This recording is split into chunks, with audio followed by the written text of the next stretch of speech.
વરસાદ બહુ જોરદાર જામ્યો છે ભાઈ.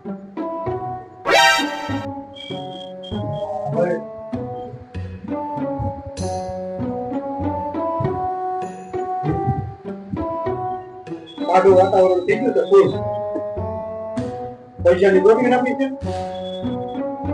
તો આપણા ઘરે મરચા પડ્યા છે મોટા ભાઈ, બાકીનું તમે બે લેતા આવો.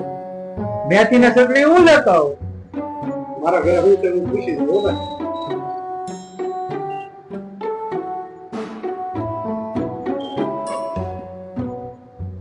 હાલો. હા બોલો. એ મેં બજારનો પ્રોગ્રામ રાખ્યો છે. આપણા ઘરે શું ઘટે છે? તેલ લેવા જવાનું છે, નાવાના હાબુ લાવવાના છે, કપડા ધોવાનો હાબુ લાવવાનો છે, કેક લાવવાનું છે. બજારના દીકરા ભાવમાં 10 રૂપિયા છેલ્લા પીલા છે. ચા પીવાનું પીને હવાના ઘર બેઠા થઈ જાય.